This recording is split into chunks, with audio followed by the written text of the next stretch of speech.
Boa noite, pessoal. Eu e a Carmen estávamos aqui ajustando os detalhes e nós estamos nesse projeto que é uma sequência de 6 lives chamada Olho Vivo no Condomínio, trazendo aí uma discussão de vários temas sobre questão financeira, a questão das pastas de prestação de contas, a questão de contratos, atas. Então, cada quarta-feira nós estamos abordando um tema e o tema de hoje nós vamos estar abordando sobre olho vivo nos contratos e também em algumas manutenções. Né? Então, Carmen, seja bem-vinda, né?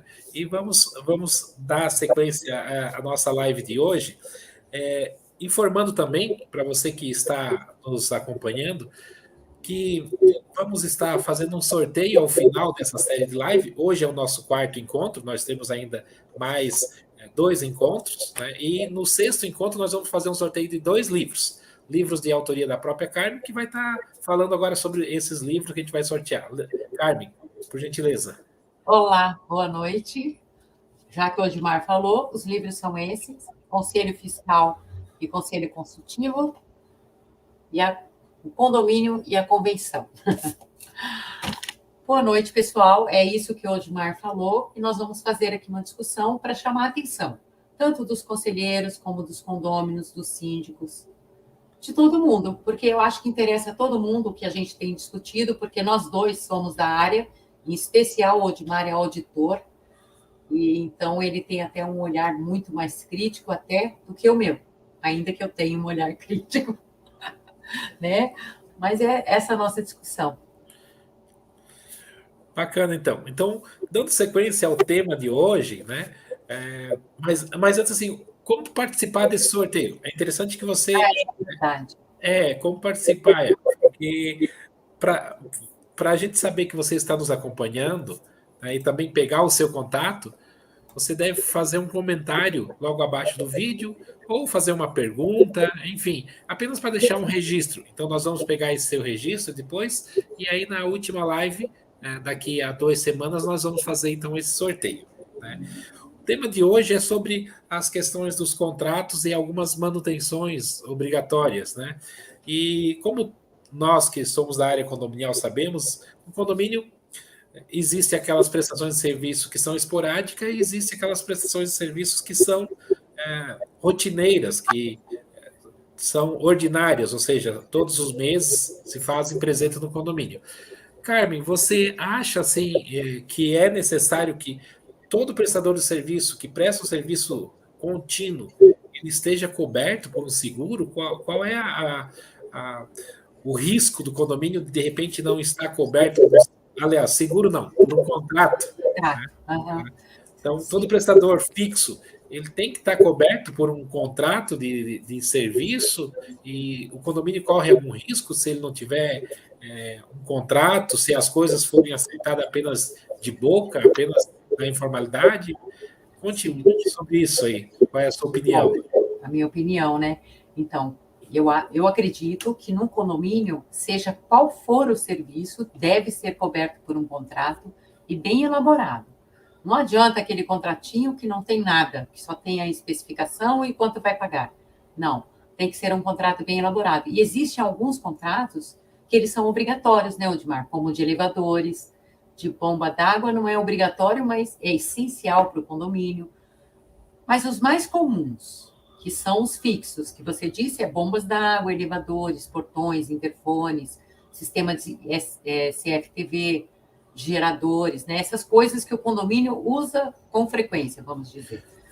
O de elevador, por exemplo, ele é obrigatório pela prefeitura. Aliás, eu acho que a gente vai falar mais profundamente sobre isso mais para frente, então eu vou deixar. Agora, é importante que todos os serviços sejam cobertos por contratos. Por exemplo, vai trocar uma coluna do prédio com o encanador que está acostumado. Faz o contrato, porque se o cara estourar, mesmo que seja por um erro, mas se ele é profissional, ele tem que ter esse cuidado. Estourar a coluna e vazar toda a água da caixa, quem é o responsável? Tem que responsabilizar alguém, e a gente só responsabiliza mediante a existência de um contrato. Boca a boca não responsabiliza ninguém, não é, Odmar? Boa observação, né? Então, na verdade, o contrato é justamente para trazer aquela segurança, né? Garantia. Porque para o síndico, para o condomínio, se acontecer alguma situação como essa que você falou, que são riscos, né? Já está previsto em contrato ali as obrigações de cada um, né? Com certeza. Carmen, no condomínio, sim, a gente já trabalhei como síndico também, e hoje como auditor, você tem essa experiência toda na área condominial, como gestora, síndica e administradora. Você sabe que no início o relacionamento com o prestador de serviço, né, com a empresa, ele é muito na camaradagem, então Sim. tudo está tem um relacionamento ali que pode ser até de amizade, né? Porque é um prestador de serviço que vai resolver um problema.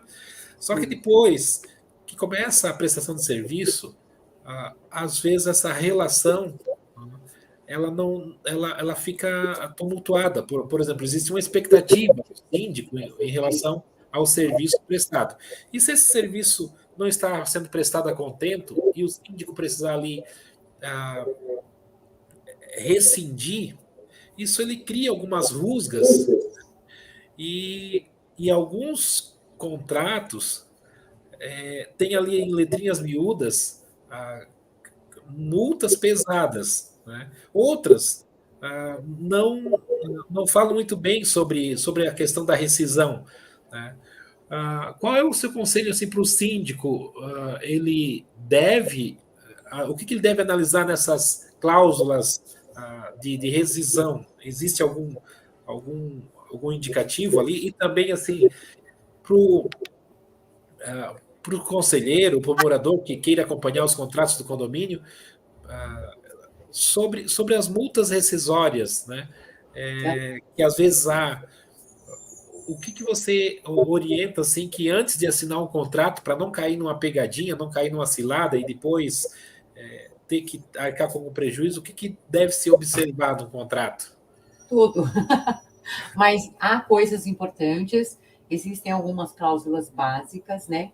Inclusive, eu passei, não sei se você consegue mostrar o que deve ter no mínimo no contrato, qualquer tipo de contrato, em especial de obras, mas em relação às multas, o síndico ele não deve aceitar o contrato que vem das empresas, que normalmente é formatado, copiado às vezes de outro lugar, dependendo da empresa, ela não tem alguém para realmente elaborar um contrato, então ela copia e cola e manda, aí o síndico assina sem saber o que está escrito.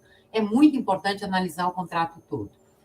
Em relação às multas, ela precisa ser para os dois lados, para o não cumprimento de contrato e para o não cumprimento de algumas exigências em relação ao condomínio. Por exemplo, num contrato mais profissional, normalmente as empresas maiores, elas colocam lá que o condomínio precisa disponibilizar um local para guarda de material para que não suma, e tem que ser com chave. Precisa cuidar para que no horário que os empregados chegam, eles precisam entrar no condomínio para poder trabalhar, precisam disponibilizar algum local para almoço e etc. Então, o condomínio também tem obrigações quando fecha um contrato com alguém, mesmo que sejam obrigações menores. Agora, a empresa, ela tem mais obrigações, é claro, porque ela está prestando serviço. E existem muitas cláusulas que precisam ser vistas, como eu disse. Agora, tem um ponto que eu acho importantíssimo, tanto a multa, estabelecer a multa em porcentagem em relação ao contrato, mas amarrar a evolução da entrega ou a evolução do serviço com o pagamento das parcelas. Isso eu acho muito importante, e amarrar ou 2 ou 3 últimas parcelas, se acaso a obra não atingir, por exemplo, 70%, 75%, mas você já pagou 60%. Então, amarra a parcela. Só vai ser pago quando terminar tal parte, e etc. Nós já fizemos isso no prédio. Agora, em relação à verificação do contrato, eu acho Só um instantinho, Carmen. Aham. Essa situação que você colocou é interessante, dessa amarração, principalmente em contratos de pintura, né? Sim, Porque para não acontecer do cara abandonar a obra e já ter recebido tudo, né? exatamente. Então, ter essa evolução é bem importante prever esses riscos de perda, né? Mas em qualquer contrato de obra, impermeabilização, fachada, quando tem aquele emboço, Aliás, no livro que eu escrevi, que é o Condomínio e Suas Manutenções, eu dou até um exemplo de um tipo de coisa que nós fizemos quando eu administrava, que nós separamos o embolso. Então, porque o embolso, a gente não pode subir lá em cima para ver se é verdade ou não, se realmente está estragado. E quando chega a conta, que é a parte, ela cresce muito o valor do contrato. Nós separamos uma taxa de verificação do embolso, e se fosse muito alto o valor para fazer o embolso, o contrato seria cancelado e devolvido a primeira parcela e a gente pagaria só o embolso. E a empresa fez isso. Ela obedeceu o contrato do jeito que a gente tinha feito e depois foi contratada outra. Deu problema, mas foi por uma outra questão. E também, o que eu queria falar? Os EPIs. Porque acidentes em obra acontecem. E eu não vejo contratos quando eu analiso, quando eu leio simplesmente, sem analisar profundamente, que o síndico tenha atentado para isso, para que conste lá a obrigatoriedade da empresa fornecer os EPIs e todos os materiais necessários para o empregado dele, que normalmente ele terceiriza. E também, em relação, tem que constar uma cláusula que o condomínio não responde solidariamente por processos trabalhistas que a empresa venha responder em relação a esses funcionários que ela contrata, porque acontece, se não está escrito nada, onde não está escrito, vai o condomínio responder conjuntamente e pode ser bem carregado. E outra coisa que eu queria falar, nas nossas gestões, nós tomamos o hábito, nós sempre administramos de uma forma muito flexível e dialética. Então, quando tinha obra grande, não obra pequena, de troca de coluna, essas coisas, não, mas obra grande, era hábito fazer as assembleias, fazer a escolha, levar a minuta do contrato para a assembleia. Por quê? Porque em todo lugar, todo prédio, sempre tem gente de muitas áreas. E sempre tinha um engenheiro, sempre tinha um advogado que ajudava a analisar. Claro que a gente não deixava solto. O síndico, ele tinha lá uma direção, também entendia das coisas. Não era o advogado falar que muda para isso, o engenheiro falar que muda para isso. Não. Existia ali uma discussão realmente dialética e as pessoas optavam por uma ou outra coisa no contrato conscientes, porque tinha quem explicasse tecnicamente também na reunião. Então, aí sim, os contratos eram assinados. Isso é importante, o síndico não carregar o prédio nas costas, porque não é dele, né? Então, ele divide a responsabilidade com os condôminos. Quando a gente teve problema com uma obra, que um grupo de pessoas tentou acusar o síndico, que era eu, administrador, outras pessoas na Assembleia falaram, não, nós escolhemos e praticamente assinamos juntos. Entende? Por quê? Porque uma pessoa não carrega uma coisa nas costas que não é dela. Eu posso carregar a minha casa, mas o prédio não, porque não é meu, né? Já me senti demais nessa. Esse espírito de coletividade, né? Então... Sim, democracia, dialeticidade e coletividade.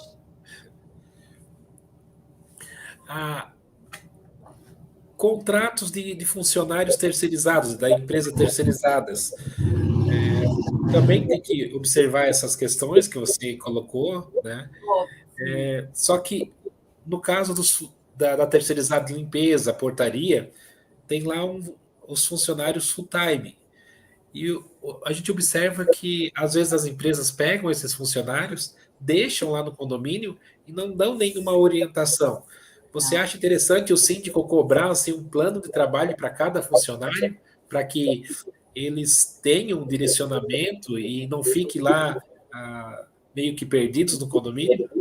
Não, eles não podem ficar perdidos, porque uma empresa terceirizada, ela tem por obrigação oferecer todo o treinamento, as roupas, oferecer a ambientação, isso é obrigatório. Então, na verdade, tem que constar inclusive do contrato. E quando isso não é cumprido, por exemplo, uma cláusula de cancelamento do contrato por serviços não prestados adequadamente, né? Carmen, infelizmente, assim, aqui na nossa região, a gente observa que as pessoas buscam a terceirização pela comodidade, pela conveniência, né? mas não faz essa cobrança que você está se referindo aí das empresas. Basicamente, elas colocam o funcionário lá no posto de trabalho e meio que abandonam. Então, isso você percebe que acontece aí, ou as empresas aí em São Paulo já estão mais amadurecidas, até pela cobrança dos moradores? Como é que é a situação aí?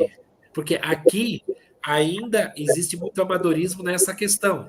É muito do síndico, depois que, mesmo com a empresa terceirizada tendo funcionário, ele tem que dar orientações e até agir como se fosse o empregador, só que o empregador é terceirizado, não é o condomínio, né? Não pode interferir. Acho que isso até implica em questões trabalhistas, né? O síndico não pode interferir, ele tem que cobrar em nome da coletividade da empresa que terceiriza, que ela dê esse treinamento, os equipamentos, e que ela faça tudo isso. Não tem jeito. Em São Paulo, houve uma onda muito grande aí, alguns anos atrás, por terceirização. Existem muitos condomínios que têm terceirização, porque aqui existem condomínios que são umas verdadeiras cidades. Mas os condomínios que são, assim, mais de porte médio e pequeno, eles não optaram pela terceirização. Ou fizeram isso, o nosso fez uma época, mas saiu por quê? Porque dava muito problema. Mas isso não significa que toda empresa que terceiriza dá problema. Você disse do amadorismo, mas aí não é a empresa terceirizada é a culpada. É o síndico. Desculpem, síndicos, eu também sou síndica, é o síndico que não cobra, porque ele está lá representando a coletividade que são os condôminos. Ele tem por obrigação moral e legal fazer com que os contratados cumpram o contrato de trabalho. Então, é o síndico que tem que cobrar. E a Assembleia cobrar do síndico, porque não pode cobrar direto também. Quem dá ordem para esses empregados é o chefe lá da empresa terceirizada, que é esqueci o nome, supervisor, que dá as ordens. Não é a gente tem que repassar para eles, e eles é que dão a ordem, porque implica realmente na parte trabalhista. Bacana. Então, ter essa consciência de cobrar quando a empresa não cumpre ali com essas obrigações, né? Exatamente. De não dar esses treinamentos, o EPI, para determinado tipo de trabalho, uniforme e tudo mais, né? Exatamente. Preparei mais uma questão aqui sobre a agenda de manutenções anual, né? É interessante dentro dessa programação, o síndico, por exemplo, assim, a limpeza de fossa, né? Isso é feito uma ou duas vezes por ano, dependendo da demanda, né? Esses tipos de serviços, lavação de caixa d'água, que eles parecem ser esporádicos, né?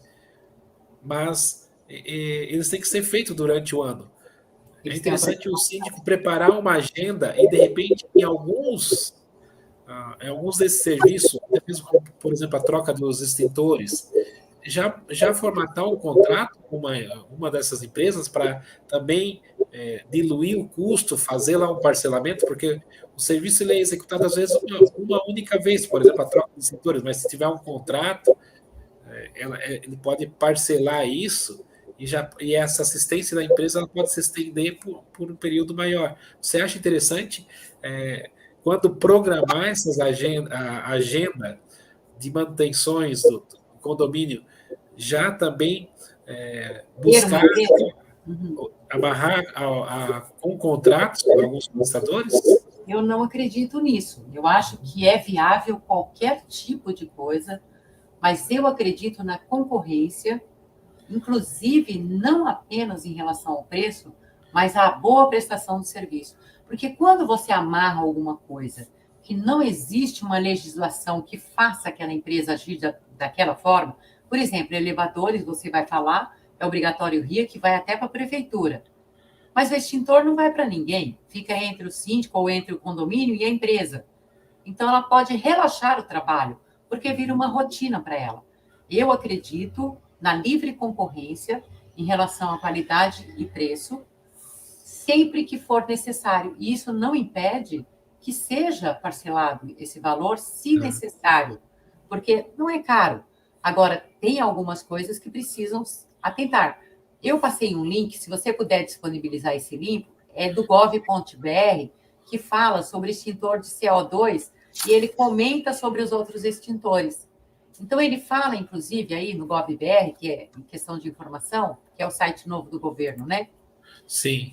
Ele comenta da necessidade do que verificar, pode aprofundar, tem alguma informação lá também, e também fala que troca, às vezes, acontece a cada muito tempo, se ele for bem conservado. Então, essa manutenção preventiva, que é anual, se for feito por uma boa empresa, esses aparelhos, essas coisas, elas vão durar muito tempo, que nem mangueira de incêndio. O pessoal coloca lá na caixa e só lembra dela quando tem incêndio. Porque, na verdade, às vezes, quando é feita a manutenção, é difícil você ver o pessoal esticar a mangueira em qualquer lugar, no pátio, na escada, onde for possível, colocar água para ver se está vazando. Só vai ver no incêndio. Ou então retiram a mangueira. As coisas não devem ser retiradas do condomínio. Elas devem ser vistas no condomínio. Isso, inclusive, existe alguma coisa do Inmetro falando sobre isso, que não é necessário retirar. Só retira quando existe a necessidade de substituir alguma peça que seja maior ou do carregamento. Entende? Então, existem situações que o síndico precisa tomar conhecimento para representar bem a coletividade e preservar esses instrumentos, que é do condomínio, tá certo? Eu nem lembro Bacana. do que você fez, eu acho que eu passei por cima, né? Não, mas tá correlacionado, porque em algumas manutenções que são obrigatórias, mas que não são mês a mês, como, por exemplo, essa do extintor, né? Que é anual. Você orientou muito bem que para que se amarrar no contrato ah, e ficar preso, de repente, a uma condição de preço, né? Se você pode depois buscar fazer a livre concorrência no mercado, né? Já que e aí no momento oportuno da troca fazer orçamentos e fazer a manutenção com aquela empresa que melhor oferecer as condições, né? Com certeza, Porque em algumas situações tem empresas que até oferecem um contrato anual de manutenção do extintor, por exemplo, e até prometem assim que funcionários deles passem no condomínio para verificar se está tudo ok, mas isso não funciona, isso acaba relaxando, né? E é interessante que o zelador, que a própria gestão, ela já acompanhe de perto com os seus próprios funcionários isso, né? Do sim, com que certeza. terceirizar por uma empresa e aí de repente, porque assim, prevenção de incêndio, né, extintores, a parte de prevenção de incêndio, isso não é brincadeira, né? O síndico tem que ter um olhar bastante atento com relação a isso, né? Todos, né, no condomínio, né, Odmar? Sim, Inclusive, falando sobre o extintor de CO2, né, que você sim. comentou, que a revisão técnica deve ser semestral. Pouca gente sabe isso. Eu coloquei o link ali que você me passou e já coloquei o link no vídeo. O pessoal pode até olhar lá, mas é importante ficar Sim, frisado, né? E também uma coisa, eu vou falar uma coisa aqui que normalmente as pessoas não sabem, porque elas não participam dos treinamentos. Todos que eu sei que tem, eu participo, eu me meto lá para participar. Extintor de CO2, que é o pó químico e que ele faz o abafamento, ele é perigoso. Gente, quem está escutando, porque se você não pegar ele adequadamente, pegar no gatilho, ele congela e queima a tua mão. Porque parece que ele pode chegar até 78 graus. Então, presta atenção nisso. Ao contrário, e ele faz aquela coisinha que parece o gelo quando você solta o esguicho. É muito importante prestar atenção para isso. Porque, às vezes, você vai querer apagar um incêndio, e quando for... Ele serve para qualquer tipo de incêndio, mas em especial para o elétrico. Posso falar isso, né, Odmar? sim. Para o elétrico, mas quando é coisa pequena, porque se for coisa grande, o jato dele é tão forte que ele pode contribuir para espalhar em vez de apagar. Isso eu acho muito importante do CO2, porque é diferenciado e normalmente as pessoas não sabem para que ele serve e como usa. É diferenciado o uso, a manutenção, né? Tudo cuidado, né? Porque ele é de dióxido de carbono. Falando em extintor, Odmar, em relação ao VCB, como é que você sabe que o prédio está regular perante as exigências do Corpo de Bombeiro? Como que os condôminos, o Conselho Fiscal, que deve verificar a documentação, como que eles podem identificar como está o prédio nesse sentido? Como a nossa live ela tem um alcance nacional, né? O Corpo de Bombeiro ele tem atuação estadual, então cada estado tem uma lógica, tem estado, inclusive, que tem os bombeiros voluntários, enfim, né? Mas aqui na nossa região, como é que a gente faz? A gente entra no site dos bombeiros, né? E aí digita ali o CNPJ, tem lá o campo de pesquisa, a gente digita o CNPJ do condomínio, ele já traz a situação do condomínio, se a vistoria do bombeiro está regular ou se está pendente. Então, aqui em Santa Catarina funciona assim: entra no site dos bombeiros e digita o CNPJ do condomínio, ele já traz ali algumas informações, inclusive, é bem detalhado, ele traz algumas informações se foi feito visita dos bombeiros e se tem alguma pendência, ele já mostra ali nessas visitas do que o bombeiro lá elencou como pendente para adequação, né, que muitas vezes o síndico não providenciou, que aí isso fica pendente lá e aí um AVCB, né, e também que precisa ser renovado anualmente, né, inclusive o condomínio ele paga uma taxa para a visita dos bombeiros de acordo com as áreas comuns do prédio. Então tem prédio que tem muitas metragens de área comum, então a taxa é bem elevada, né? Eu acho que para quem está nos acompanhando, seria interessante assim, ó, entrar no site do Corpo do Bombeiro da sua região, né? E com certeza deve ter ali o campo de pesquisa, colocar lá o CNPJ do seu condomínio para verificar. O ideal seria o seguinte: que o síndico, né, exponha ou no mural ou no aplicativo os vários documentos, e entre eles, né, esse alvará do bombeiro, se está vigente, assim como ARTs ou outros documentos que devem ser públicos dentro do condomínio, esses documentos também do bombeiro têm que estar ali, até para passar essa sensação de segurança, né, que está tudo ok. Tá? Então, essa é a nossa orientação, assim. Sim. Odmar, e também complementando isso, eu acho que é importante a gente falar que a validade nem sempre é a mesma, porque depende do grau de risco que existe no prédio, o bombeiro estabelece lá uma validade, que pode ser, eu acho que residencial normalmente está dentro de uns 3 a 5 anos, mas precisa ver no seu AVCB qual é a validade. E as pessoas devem acompanhar isso. Não pode esperar o incêndio para ir verificar, né? Se tinha alguma coisa faltando, não estando em ordem, né? Com certeza, né? Trabalhar na prevenção, né? Exatamente.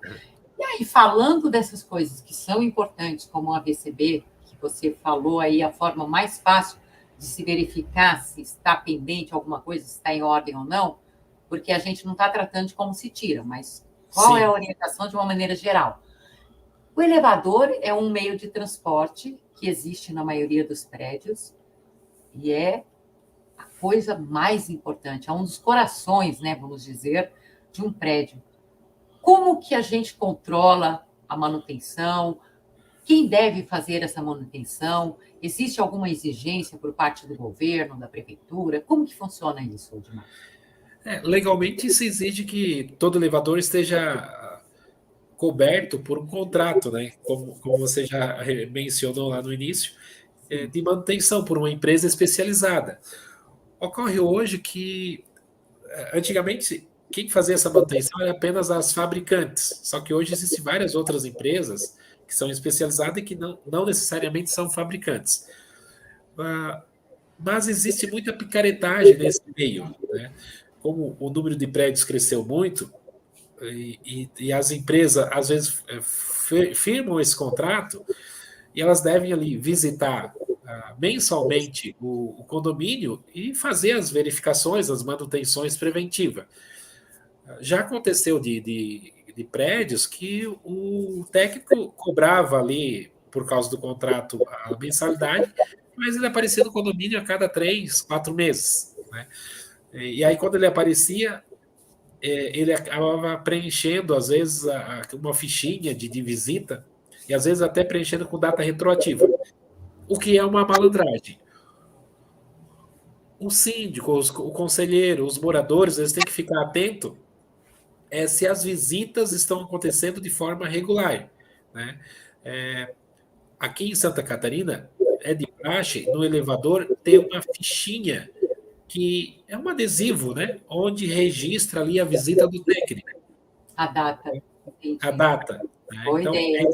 é interessante que se acompanhe isso. Né? Para quê?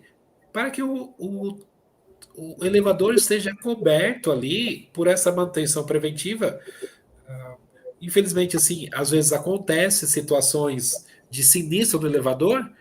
O elevador, ele é um transporte seguro, mas ele tem um desgaste. E quando isso acontece, normalmente é por negligência na manutenção.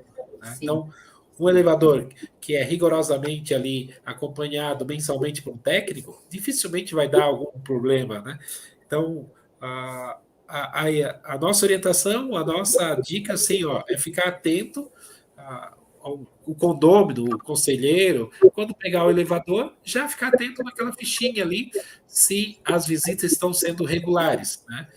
E também verificar se dentro do elevador tem um número ali de emergência, porque se acontecer alguma situação e alguém ficar preso, né, poder acionar um técnico de forma fácil, mas para isso tem que ter um número de contato. Né?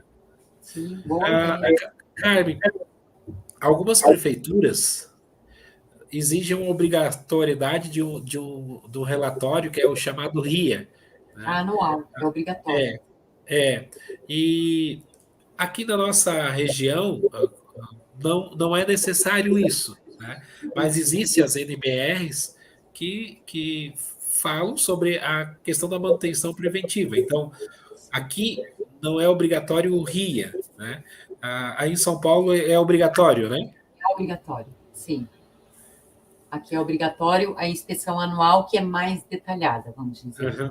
Que aí o engenheiro assina e faz todo um diagnóstico do equipamento, né? Sim, eu acho que o Brasil ele corre atrás do prejuízo. Aqui em São Paulo sempre houve muito acidente, né?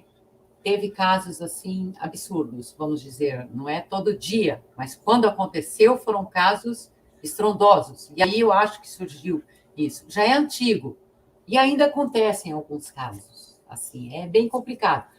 Eu vou aproveitar para dizer uma coisa que eu acho super importante.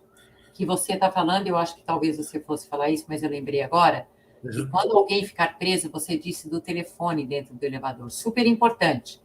Mas tem que ter um intercomunicador com a portaria, para que avise a portaria, porque como fica escuro, às vezes a pessoa fica nervosa, ela não vai conseguir ligar para ninguém. Mas uma coisa muito importante, nunca um funcionário, nem o zelador, nem ninguém tentar abrir o elevador, porque ele pode se deslocar. Se a pessoa enfiar a cabeça ali, pode arrancar a cabeça de quem foi abrir, pode também provocar um acidente com quem está no elevador, porque se ele se movimentar, a pessoa estiver saindo por alguma fresta lá que abriu entre a parede, não, ele se movimenta, vai matar a pessoa, né? Então, sempre chamar a empresa, o corpo de bombeiros ou o corpo de bombeiros. Nunca tentar tirar alguém do elevador se não for essas pessoas especializadas. É muito perigoso. Dica de ouro essa, Carmen, porque às vezes a gestão, o síndico, para querer agilizar, deixa uma chave com o zelador, só que ele não tem um preparo técnico para isso. Né? Não tem, exatamente. É muito complicado. É perigoso para todo mundo. E aqui na nossa região, em Balneário Camboriú, já aconteceu situação de pessoas ficarem presas e forçarem a saída, né? E resbalarem e caírem no fosso do elevador, isso por causa da impaciência, né? Olha só que horror. A orientação dos bombeiros é que se tenha um pouco de paciência, que eles vão chegar, porque o local mais seguro é dentro do elevador, né? Então, Exatamente. É. você tentando sair ali, o risco de queda, o risco de retorno da energia é muito grande, né? E também, esses tempos atrás, eu até estava verificando é, que quando é feito esse resgate por pessoas não capacitadas, a chance de ter um grupo de pessoas, um idoso ou uma pessoa obesa, que é mais difícil de tirar, Sim. é muito grande. E aí pode, ah, pode acontecer esse sinistro, essas intercorrências. E depois, se acontece um acidente, quem vai ser a responsabilidade? Né? O seguro não vai. Não vai cobrir isso. Não É, pode. São os condôminos, porque sim, os condôminos serão os primeiros prejudicados com relação a isso. que E vão ter que se pagar indenizações, né? E tudo é, mais, né? porque vai responsabilizar o síndico como, né? Sim, Responsabiliza, mas ele vai pagar sim. como? Às vezes a unidade dele não dá para pagar nem um terço da indenização. É ou não é, Odmar? Sim. Falando nisso, em seguro, né? Você tocou em seguro uma coisa super importante.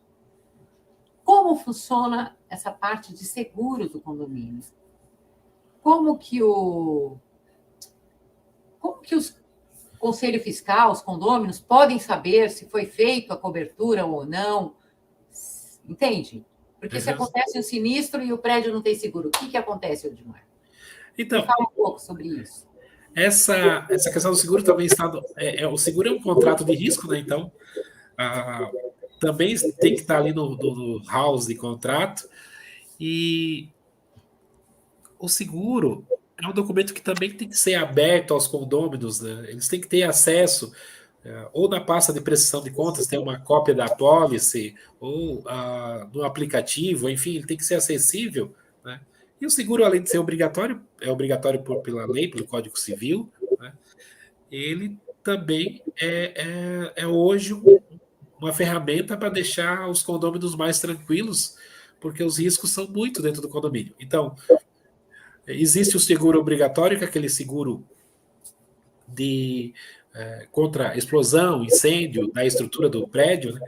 E existem as coberturas acessórias, né? Só o seguro já daria uma live, tá aí até um tema interessante para a gente discutir, né? Mas é interessante que o seguro seja feito por um profissional que entenda de condomínio, porque muitas vezes há apenas uma renovação em cima do valor da apólice anterior, né? E que também seja feita uma avaliação dessas coberturas acessórias, né? E uma delas, por exemplo, está ligado aos danos elétricos, à parte de elevador, porque quando dá essas tempestades aí de final de tarde, no verão, queima muito as placas dos elevadores. E se não tiver coberto por seguro, isso vai implicar em prejuízo. Então, um seguro bem dimensionado, ele tem que ser feito e orientado por um profissional, um corretor especializado. Como síndico, eu enfrentei muita dificuldade no início na questão do seguro, porque quem vendia seguro de condomínio era o pessoal que vendia seguro de carro e Nossa, achava que, nada a ver. né, tinha poucos especialistas no mercado. Hoje já tem pessoas especializadas que podem dar uma certa consultoria, mas é interessante assim, para quem está nos acompanhando, pedir para verificar se o prédio está segurado, né? Porque se o prédio não está segurado, ele já está irregular, ele não está, ele já está ilegal, digamos assim, porque exige uma obrigação de ter um seguro predial, né, contra incêndio, contra desmoronamento, contra sinistros naturais, e aí existem as outras coberturas acessórias, que é contra roubo, contra danos elétricos, hidráulicos. Então, tem uma série de coberturas, mas que é interessante verificar se está ok, né?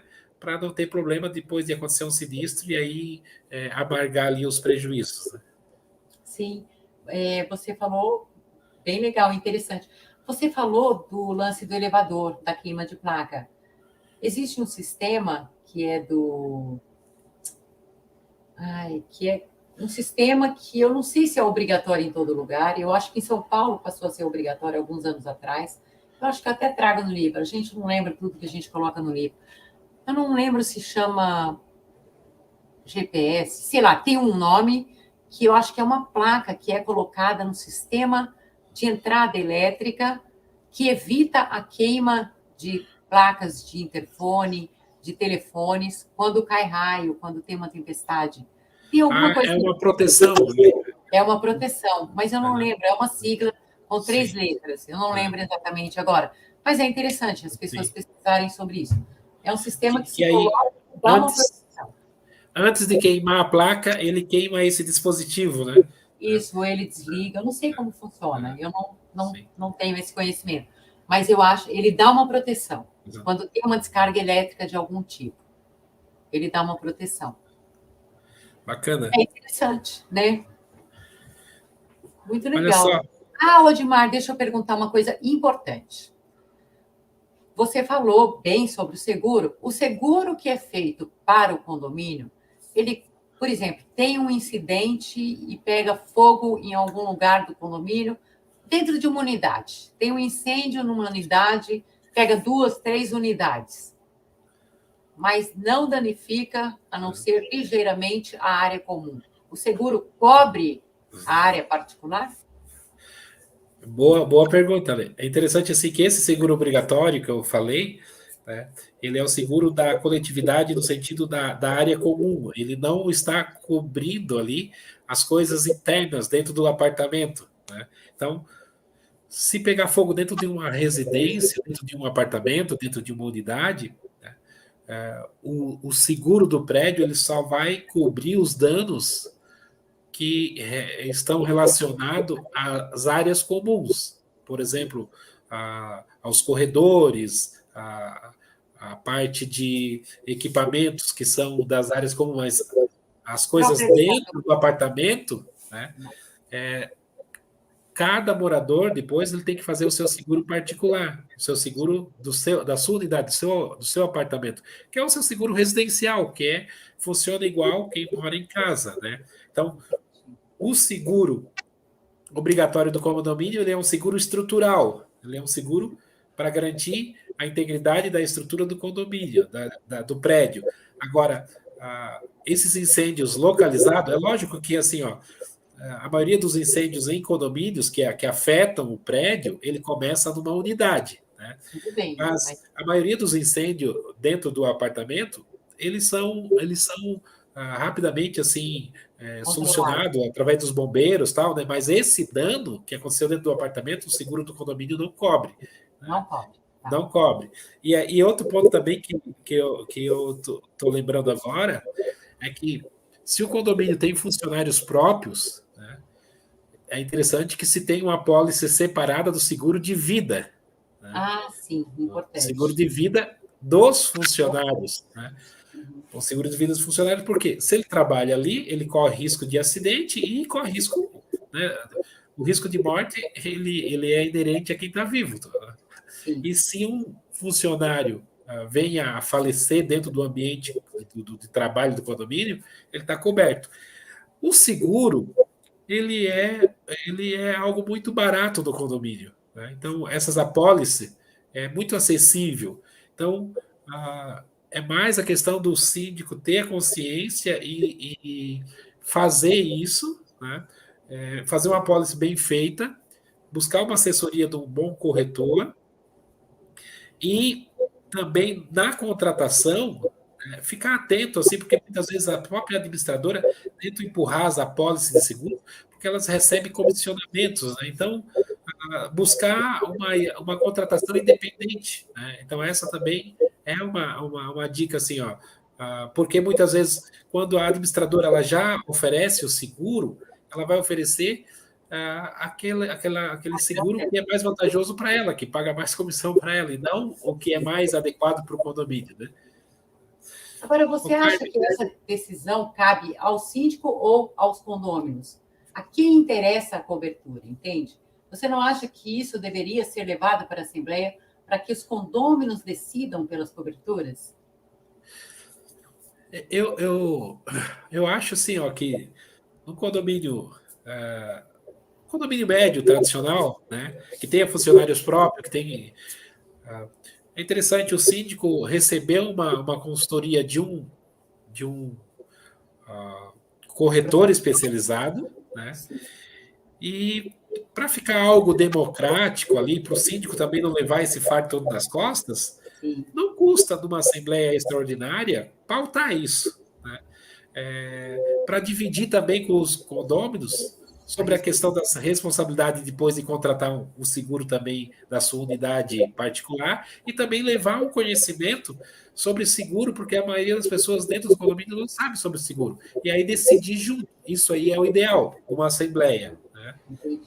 Tá certo. Ah, legal. Muito legal, Odmar. Odmar, eu acho que hoje nós extrapolamos o tempo. Os assuntos são bem interessantes e o tempo flui, né? Eu quero aqui registrar, né? E agradecer também a audiência de algumas pessoas que estão nos acompanhando, em especial, assim, tem a Ana Cristina, que já está aqui com a gente, né? Um abração para você, Ana, que está aqui nos acompanhando. Você também estava na sessão na semana passada, que nós tivemos até, inclusive, um problema porque faltou energia aqui onde eu estava, mas depois deu tudo certo, né? Então, agradeço a você que está nos acompanhando, né? E convido você, Ana, e demais pessoas que estão nos acompanhando, a estar presente na próxima quarta-feira, né, onde também vamos estar tratando sobre o olho vivo, principalmente na prestação de contas. Então, a gente vai estar falando sobre as pastas de prestação de contas, então, algo bem interessante. Próxima quarta, às 19 horas. Carmen, deixa você as palavras finais e aí vamos estar nos despedindo do nosso encontro de hoje. Então, pessoal que está acompanhando e que talvez venha assistir a essa nossa live, que vai ficar aí disponível, obrigada, e nós esperamos que realmente esteja sendo útil a vocês as informações e os assuntos que a gente traz aqui para reflexão. Muito obrigada. E obrigado, Odmar. Obrigado a você, um abraço a todos, boa semana. Boa semana, tchau. Tchau, tchau.